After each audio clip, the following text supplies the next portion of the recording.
Boa noite, nação bugrina. Tudo certo? Bom, a gente hoje vai fazer um formato mais uma vez diferente, né? E queria primeiro dizer bem-vindo a todo mundo mais no Arquibancada Guarani no pós-jogo de Oeste e Guarani. Mais uma vitória aí na era Felipe Conceição. E como o horário, mais uma vez, o horário foi muito ruim, a gente precisou lançar a mão aí de todo mundo que pudesse ajudar a gente a fazer esse Arquibancada Guarani, mas legal, num formato bem diferente do que a gente tem feito. A arquibancada está cada vez mais cheia e a gente vai poder ter opinião diferente também. E é isso que é bacana, porque obviamente que, principalmente num momento de recuperação, mas de muita incerteza ainda para o nosso time, tem muita opinião diferente. A gente tem ouvido muita opinião diferente nas redes sociais e tudo mais.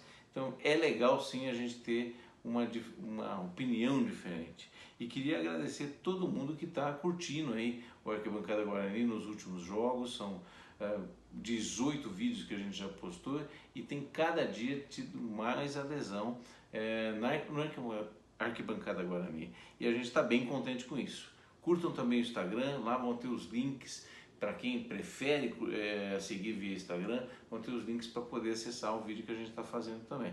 Legal?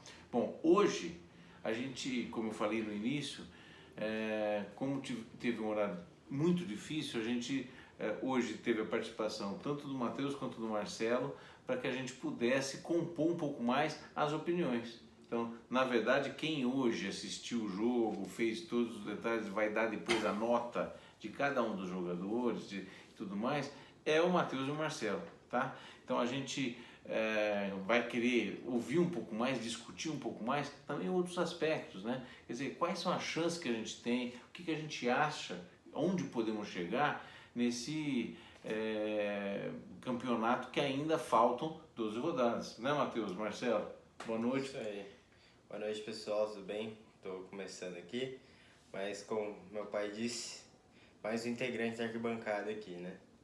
E assim, é bem legal a gente, porque antes, né, da gente começar, a gente conversou, trocou ideias sobre o jogo e a gente tem opiniões diferentes e até ideias bem legais para os próximos lances, né? Para os próximos rodadas. O próximo jogo já é terça-feira, de novo no horário de 4h30, que nós vamos precisar fazer de novo num formato diferente, mas com certeza nós vamos nos desdobrar para poder fazer essa discussão sobre as chances do Guarani. Bom, vamos falar um pouco do jogo de hoje. Então, no resumo da partida, Matheusão, como é que você resumiria isso? Melhores momentos, quem dominou que parte do jogo, como é que o Guarani lidou hoje nos 90 minutos, ou mandou bem ou mandou mal durante os 90 minutos do jogo de hoje? O que você achou? Bom, primeiramente, fala nação, prazer estar aqui de novo, voltando, podendo ajudar. E ficou encarregado a mim hoje, tive que assistir esse jogo e basicamente dá pra gente resumir essa partida. Podem comentar o que vocês quiserem, cada um tem sua opinião, mas se fosse definir uma palavra, sofrimento. Do primeiro minuto ao último minuto do jogo, foi complicado, foi difícil. Nossa senhora, que jogo difícil de acompanhar, viu? Bom, mas vamos falar um pouquinho do jogo, né? O Guarani tinha a obrigação e também cumpriu isso, tendo iniciativa na partida, tentando tocar bastante a bola. Porém, eu não sei se era nervosismo, eu não sei qual foi o seu emocional, os jogadores estavam vocês estavam ansiosos durante o começo do jogo, mas muito passe errado. Foi um primeiro tempo, só deu Guarani, que fique claro, desde o começo do jogo, só o Guarani jogou praticamente. Foram várias finalizações, só deu Guarani, só que sem efetividade. O último passe muito mal feito, a tabela não estava saindo, e isso passa muito pela falta, acho, do Bruno Sábio também ali na frente. Claro que não foi só por isso, a saída do Murilo Rangel ali para a entrada do Arthur Rezende no comecinho do jogo também pode ter pesado um pouco nisso, mas faltava aquele último toque, aquela triangulação. O Bruno Sávio não é centroavante como o Rafael Costa, né? A finalização dele talvez seja um pouco pior ali na frente da área. Só que o passe dele, a velocidade de poder articular a jogada, pesou bastante. E foi difícil. Quando deu o primeiro tempo, eu ainda pensei, espero que não tem como piorar para o segundo. Só que começou o segundo tempo e eu vi que ia ser tudo a mesma coisa. Foi complicado. Graças a Deus, por uma oportunidade, o famoso gol achado, conseguimos trazer os 3 pontos para Campinas. E é isso. O sentimento que a gente estava sendo exposto aqui desde o último jogo, pela frustração do meu pai no pós-jogo contra o Náutico, de mais um medo, né? Do time não corresponder às nossas expectativas nos próximos jogos. O medo continua, talvez. Espero que a vitória tenha dado uma aliviada no elenco, no emocional, tirado um peso por estar jogando contra o último, talvez essa necessidade de ganhar a qualquer custo. A vitória veio, isso que importa. Foi um jogo bem abaixo do que a gente espera. Ô, Matheus, e é isso que eu ia perguntar. Na última vez, o que eu comentei era o seguinte, que a gente era, de novo, repetindo, a gente tinha time para ganhar de todos os 9 que estavam na nossa frente, essa era a opinião que a gente tinha, mas que a gente precisava primeiro jogar bem, quer dizer, mostrar um bom futebol como a gente mostrou em alguns momentos nessa era que a gente está chamando de era Felipe Conceição. Claro. Jogo contra o Juventude, jogo contra o Cruzeiro, primeiro tempo contra o Chapecoense pelo menos, alguns momentos contra o Botafogo de Ribeirão. Então a gente viu futebol bom e a gente falou assim, bom, se a gente quer tentar subir, e é disso que nós estamos falando, eu acho que está claro para todo mundo que rebaixamento já era, é uma questão superada, a gente precisava jogar bem. Eu ouvi muito mais pelo rádio do que vi os melhores momentos agora, vi o gol, papapá, mas é muito mais fácil de a gente avaliar isso quando assiste o jogo por completo. Você viu em algum momento dos 90 minutos lampejos, pelo menos, do futebol bom que nós jogamos nesses momentos que a gente citou? Quer dizer, tanto você, Marcelo, como o Matheus, em alguns momentos do jogo, teve a lucidez que nós tivemos contra o Cruzeiro, contra o próprio Chapecoense? Olha, nos primeiros 75 minutos, 70 minutos de jogo, eu acho que foi um jogo muito truncado e, como o Matheus falou, muito erro de passe, o time nervoso. Pode falar, foi horroroso. Pode falar. Foi ruim, Péssimo. foi muito ruim. Tava ruim de assistir o jogo, tava triste. Mas acho que, não sei, depois de 75 minutos, acho que começou com a chance do Giovani, com aquele gol ridículo que ele perdeu, com o passe do Crispim. Eu acho que ali o jogo começou a fluir, tanto por parte do Guarani quanto por parte do Oeste. Mas o Guarani começou a melhorar. Tanto é que a gente teve, se eu não me engano, uma bola na trave, De cabeça. Aí no lance depois teve mais uma chance, além dessa chance do Giovani e o lance do próprio gol, né? E apesar disso a gente também se abriu um pouco e o Oeste veio pra cima e o Gabriel Mesquita teve que fazer algumas boas defesas. E isso também nos comentários, né? No comentário que eu ouvi, o comentário do Beto Quinali e tudo mais, muito parecido com o que vocês estão falando. O interessante que eu achei é que o principal jogador do jogo, principalmente do lado do Oeste, foi o goleiro, o Kaique. E do lado do Guarani, um dos melhores jogadores também foi o Gabriel Mesquita. Nos melhores momentos eu vi pelo menos 2 ou 3 defesas boas do Gabriel, 2 delas inclusive em seguida. Né? O cara chutou, ele defendeu e logo depois ele defendeu de novo. Quer dizer, eu acho que nós tivemos mais domínio de jogo, mais domínio da bola, do controle do jogo, mas acho que a gente também foi ameaçado, né? Quer dizer, não foi um jogo absolutamente dominado pelo Guarani, pelo que vocês dois comentaram, certo? Completando um pouco o que o Marcelo falou, eu acho que o Guarani, ele foi desde o começo dominante por estar jogando um futebol melhor, por ser um elenco melhor, por estar talvez numa posição agora, a gente pode dizer, mais confortável que o Oeste. O Oeste estava acompanhando, eles precisavam fazer a campanha que o Felipe Conceição fez com o Guarani nessa era dele. 78%. Sim, para poder escapar. E nós estamos pensando nisso para poder, até muito abaixo disso, para poder lutar por um G4 talvez. E eu não sei se o Guarani foi dominante, eu acredito que o Oeste não teve como atacar o Guarani, não teve como incomodar o Guarani. As principais chances do jogo foram do Guarani. Giovani perdeu uma chance que não pode perder. Num jogo como esse, que o Guarani teve só chute pra fora, chute pra longe, numa decisão ali, ou faz ou não faz, você não pode perder um gol desse. A gente podia ter perdido 2 pontos hoje por causa de um chute, que chute péssimo, não tem como. Chute no meio do gol, fraco. O Renanzinho também no contra-ataque tomou uma decisão totalmente errada, 4-2 ou 4-3. Ele tentou decidir sozinho, mas eu acho que por outro lado o Guarani tá bem estruturado, a espinha dorsal ali tá bem feita, tem uma ideia de jogo, eles sabem o que estão fazendo, não é um time jogado como já estava no final do Carpini ou no início do Catalá ali, eles sabem o que querem, sabem como fazer isso, mas ainda falta talvez um pouco mais de efetividade talvez.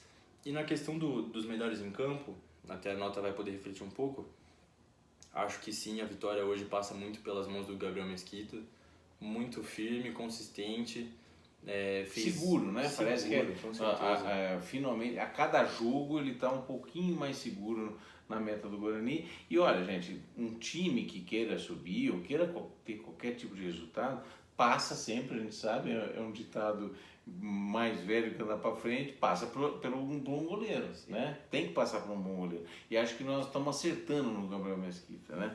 Então, falando um pouquinho além de falar um pouco dos números do jogo e do próprio comentário que vocês fizeram do jogo, é bom a gente relembrar um pouco das estatísticas e das chances do Guarani. Então agora o Guarani tem em 26 jogos 37 pontos. Faltando só 7 pontos para chegar naquele limite que nós falamos de 44. Então o rebaixamento já era. Para chegar nos 62, o Guarani precisa fazer 25 pontos. E os 25 pontos vão ter que ser alcançados em 12 jogos. Ou seja, é um aproveitamento de quase 66,6%. Né? Então, é um terço que é relevantemente menor do que o aproveitamento que o Guarani está tendo nessa era do Felipe Conceição. É fácil manter isso? Claro que não. Claro que não. Nós temos agora 4 jogos, eu e o Marcelo a gente comentou bastante agora há pouco.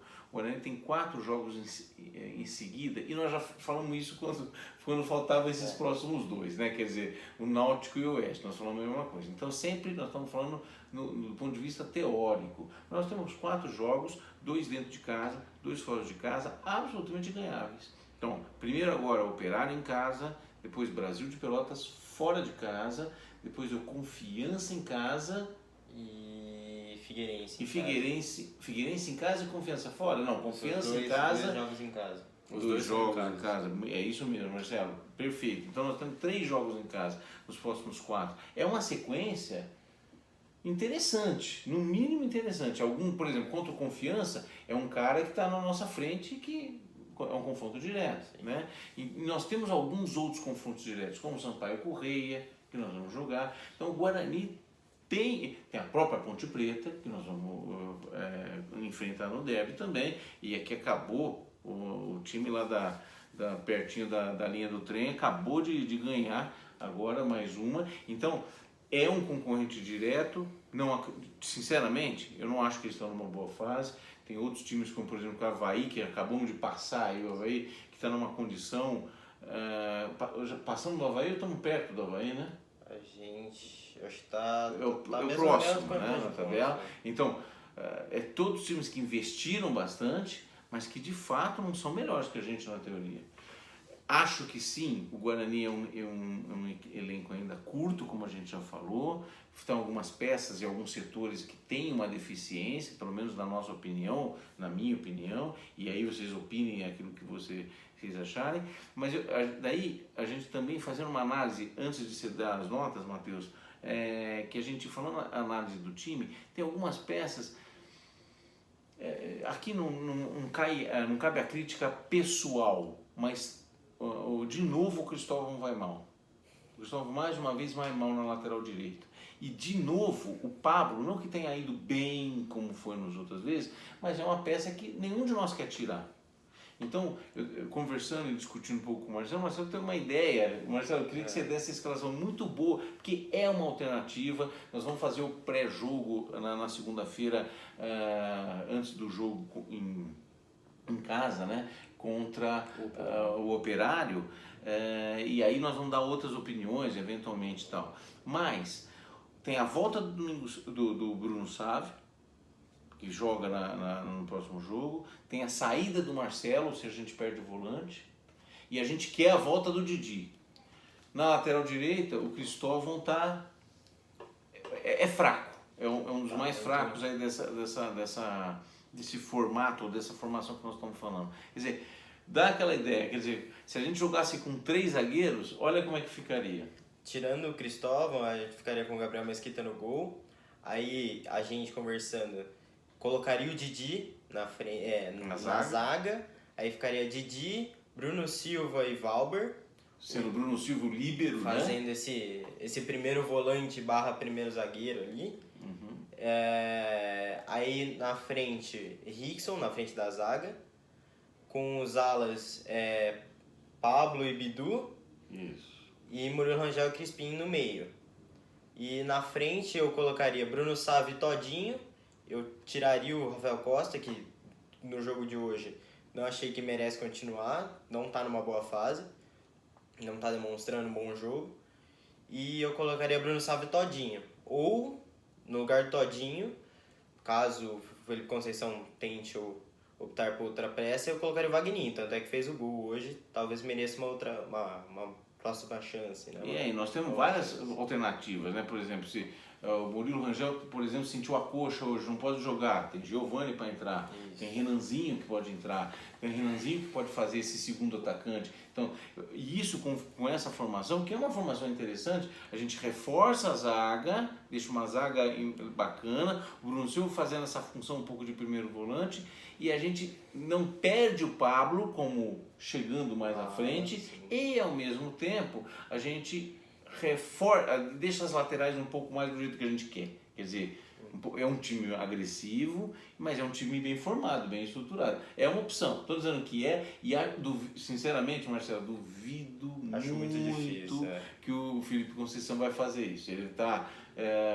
vai deixar a formação que ele está agora, que é uma formação possível, mas a gente quer o Didi de novo no campo, gente. Nós queremos. E agora vai sair o Marcelo. Então a opção é ou coloca o Bruno Silva na frente da zaga e entra o Didi, ou provavelmente, ou eventualmente, ele mantém o Bruno Silva onde está, junto com o Valber, e coloca o David, por exemplo, ou o próprio Rickson só na frente da zaga, e mantém o Bruno Silva como zagueiro. Eu não gosto. Eu acho que Didi com certeza é o melhor zagueiro que nós temos lá e ele está mais que na hora de voltar. Bom, o Felipe Conceição tem crédito. Felipe, você tem crédito com a gente, está tendo um bom resultado, mas é bom não dar sopa para azar. Mais uma coisa que a gente veio pensando, Matheus, e a gente queria compartilhar isso, debater isso antes de você dar as notas dos jogadores hoje. É um momento de a gente querer subir ou não? Quer dizer, eu estou dizendo querer subir, eu não estou dizendo poder subir. Possibilidade, a matemática diz, tem. Nós estamos muito mais próximos do G4 do que do Z4 e isso é um fato. Faltam 12 rodadas. Então, muita gente fala assim, olha, se a gente subir, vai ter estrutura para se manter? Né?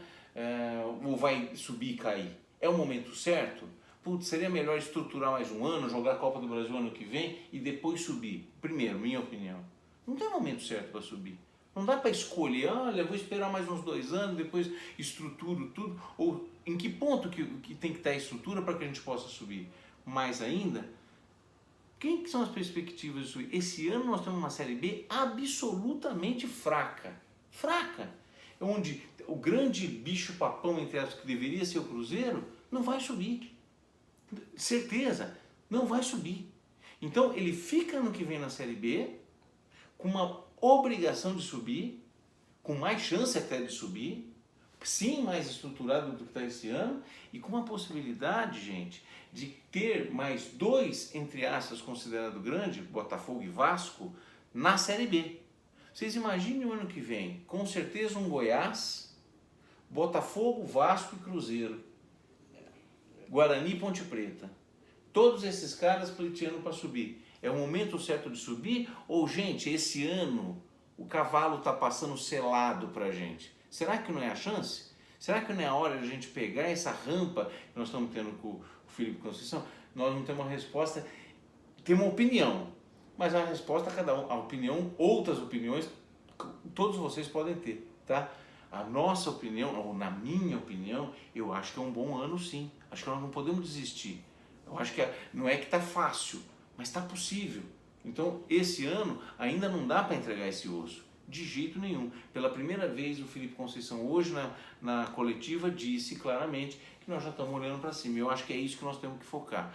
O nosso time tem suas limitações muito claramente demonstradas, mas acho que sim, dá para tentar subir. Nós não podemos perder essa oportunidade. Mas voltando para o time, vamos agora falar das notas, Matheus, antes da gente concluir. Quer dizer, vamos falar um pouquinho do que você achou em relação à atuação individual de cada jogador. Então vamos lá, Gabriel Mesquita, o que você achou dele? Vamos lá então. Bom, repetindo, reforçando, né? A minha opinião, o jogo foi bem fraco, de ambos os lados. Muito erro de passe, não teve uma construção clara. Como você perguntou antes, nenhum vestígio praticamente dos outros jogos.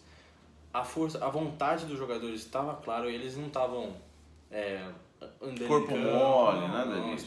Dá pra ver que eles estão fechados com o técnico, eles têm um objetivo, eles querem.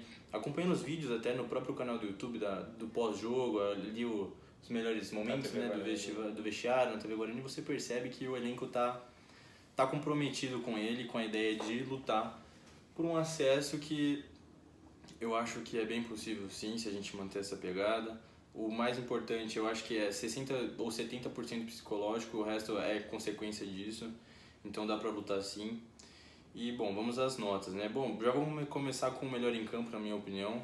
Acho que foi o Gabriel Mesquita. Seguro, novamente, defesas muito importantes. Eu contei 3 ou 4 defesas super importantes. Eu vi também normalmente sensacional. Nota 7 para ele, melhor em campo. Os 4 atrás, eu dei uma nota de 5,5 para Cristóvão, Bruno Silva, Valber e Bidu. Não comprometeram porque não tiveram a oportunidade de, talvez. Jogaram o básico, teve uma atrapalhada do Bruno Silva com o Valber ali. Mas o Cristóvão é limitado, mas é o melhor que a gente tem. Não dá para botar o Pablo na lateral, porque senão a gente fica defensivamente muito ameaçado. Acho que não é a necessidade.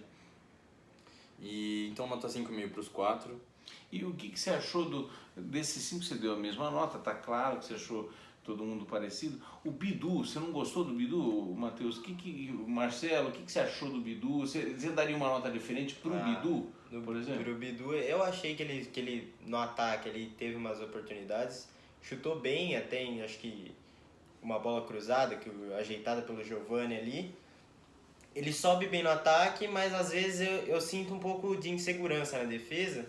Mas como o Matheus disse, na direita tem o Cristóvão, é o melhor que a gente tem, na esquerda mais ainda. O Bidu é o melhor que a gente tem, com certeza. Tecnicamente diferenciado, sim, né?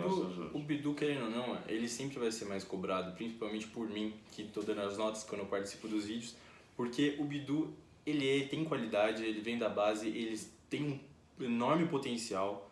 Tem a torcida inteira, não deve ter uma pessoa que não concorda comigo, que aposta as fichas nele, ele tem como ser uma referência do lado esquerdo, no lateral esquerdo o Guarani nunca teve. A gente está falando de Avenida Marcílio, Avenida Gilson na Série C. Hoje nós encontramos mais um, tava o Salomão jogando hoje, Avenida Salomão. Mas o jogador do Cuiabá, como é que chama? Lateral esquerdo? O Romário, tantas avenidas que passaram, o Bidu é uma luz no fim do túnel para talvez solucionar esse problema. Espero que o Guarani consiga manter ele, que ele possa evoluir ainda mais. Mas como a gente sempre vai cobrar mais dele, nota 5,5. Iniciando no meio de campo, o Marcelo fez uma partida ok. Para mim, ele não tem a saída de bola que o Bruno Silva pode oferecer, o toque de bola rápido, mas jogou bem hoje, não comprometeu. Sempre que ele entra, ele joga, ele é constante nas atuações dele. Como não foi uma atuação coletiva fantástica, eu dei nota 5,5 para ele, tomou um amarelo, tá suspenso.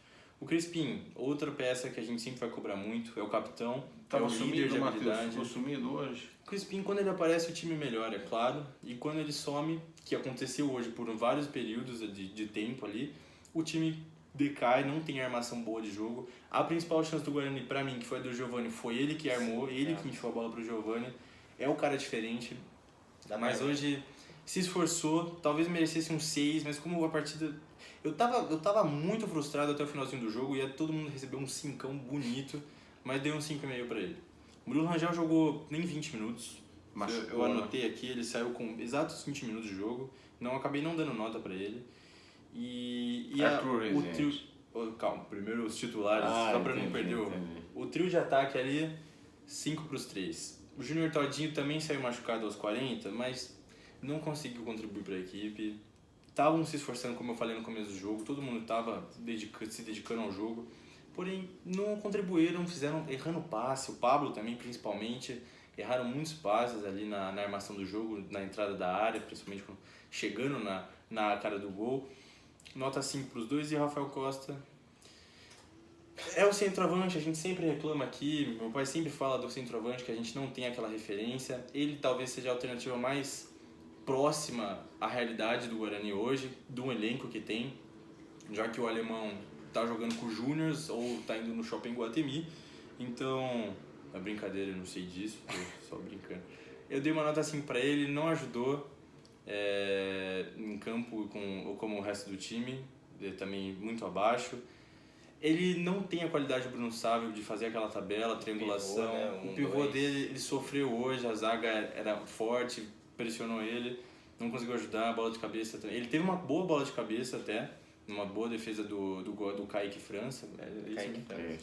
Mas eu dei uma nota 5 para ele, podia ter feito muito mais, porque a gente espera um centroavante de referência e quando ele tem a oportunidade, ele não correspondeu, como hoje. Os suplentes que entraram em campo, o Rickson, nota 5,5, esforçado, não tocou muito na bola, mas, não sei, deu uma energia a mais ali no final, talvez uma moral, uma áurea assim, salvadora pode ter contribuído pro gol no final, então deu uma nota 5,5 com boa vontade. Arthur Rezende também, 5,5, assim como Giovanni e Renanzinho. Entraram, mas não mudaram o jogo, não mudaram a cara do Guarani, nada que fizesse a diferença, apenas, como eu disse, deram uma energia diferente, talvez, mas que entraram, renovaram um pouco, né, o ritmo do time ali, tentando ajudar, mas tirando a assistência do Renanzinho, não contribuíram como a gente sempre espera. E de novo, essa cobrança vai ser cada vez maior, porque pela campanha que o Felipe Conceição vem fazendo, a gente sempre vai esperar mais desse time. Não tem como a gente falar, tudo bem, hoje jogou mal, tá tudo certo, porque já fez vários pontos. A cada rodada a gente aumenta nosso objetivo, a gente olha mais para cima. Se a gente tirar o pé, o time vai se acomodar, vai ficar confortável na situação que tá. A gente não pode dar esse luxo, a gente tá lutando. A gente tá a 3 pontos da APP agora. Para quem tava em 19º, há 10 rodadas atrás, a gente já tá a 3 pontos na campanha com a nossa maior rival. Ou seja, a nossa expectativa, o que a gente está visando é a mesma coisa que eles. A gente não pode se dar o luxo de se desmotivar nesse momento. Então, nota 5,5 para eles, espero mais no próximo jogo. E por último, o Vagninho, nunca tem oportunidade, hoje entrou, conseguiu arranjar um gol pra gente. Eu não sei a situação dele, pode ser que saia mais pra frente, né, como tava alguns rumores sendo especulado. Mas parece deu uma que nota vão segurar, 6. viu, Matheus? Parece que a diretoria bateu o martelo, principalmente hoje, querem segurar ele e não vão deixar sair pro Vietnã. Agora, Acho importante. Você já deu a nota do Nota 6. Arthur Rezende, queria discutir um pouquinho do Arthur Rezende, até porque provavelmente é possível que ele seja titular no próximo. A impressão que eu tenho do Arthur Rezende, sempre que eu gosto, acho um cara que tem uma técnica boa, é que ele entra cansado. Parece que ele já jogou 50 minutos lá fora e entrou no campo. Outra coisa, erra passe fácil. Contra o Náutico, o segundo gol ele errou na cabeça da área o passe. Hoje eu não vi esse detalhe. É isso, vocês viram esse negócio também? Porque é impressionante, o cara entra cansado já. Hoje foi um absurdo a quantidade de passes errados. Me frustrou de todo verdade. Todo meio de campo ali, né? O meio de campo inteiro, não só o Arthur Rezende. O Arthur Rezende errou também, como todos os outros. Sim. Acho que não foi uma exclusividade dele nesse ponto. O Guarani precisa realmente trabalhar isso. Tava irreconhecível com os outros jogos. Eu nunca vi o Guarani, na era Conceição, como a gente fala aqui, errar tantos passes no meio de campo. Eu não sei se passa um pouco um nervosismo, como a gente falou, de estar jogando contra o último colocado, tentar lutar por essa vitória. Mas, nossa, enfim, o jogo não foi legal. A gente estava, principalmente a torcida, né, que é o mais importante, estava esperando uma atuação melhor. como o Felipe Conceição havia dito depois da derrota. Não veio, mas acho que pode servir os 3 pontos como motivação para o próximo jogo, para poder entrar um pouco mais tranquilo, um pouco melhor preparado para lidar com essa nova perspectiva, né? Esse novo pensamento, talvez, essa virada na chavezinha, né? E acho que agora é o momento, se a gente quiser lutar por alguma coisa, é agora. Muito legal. Gente, é isso daqui, olha, a arquibancada Guarani é isso. Vocês viram que hoje, como eu estava falando, nós estamos cada vez mais próximos da arquibancada. Diferentes opiniões, vocês viram que aqui as opiniões nem sempre são as mesmas, é isso que a gente quer. É isso que a gente quer conversar, nós temos diferente opinião, aqui também, entre nós, claro, o que nós temos em comum é que todo mundo aqui quer ver o Guarani bem. Então a gente acha, todo mundo aqui, que o Guarani tem chances de subir. E a gente quer ver um Guarani se subir jogando bem, jogando bola, que coisas boas vão trazer coisas boas. Se a gente jogar bem, os resultados vão vir. Temos uma sequência boa pela frente, difícil, mas boa pela frente, que pode possibilitar a gente chegar cada vez mais próximo do G4. E é isso. Então, eu gostei muito, espero que vocês tenham gostado também. É legal ter os meninos junto aqui para a gente dar uma revitalizada na opinião, mudar um pouco o espírito, e a Arquibancada Guarani vai buscar sempre essa novidade e estar um pouco cada vez melhor, cada vez um pouco mais próximo daquilo que vocês querem, tá certo? Gente, um grande abraço, até o pré-jogo de Guarani Operário, e a gente se vê na próxima vez. Valeu, um abraço! Valeu.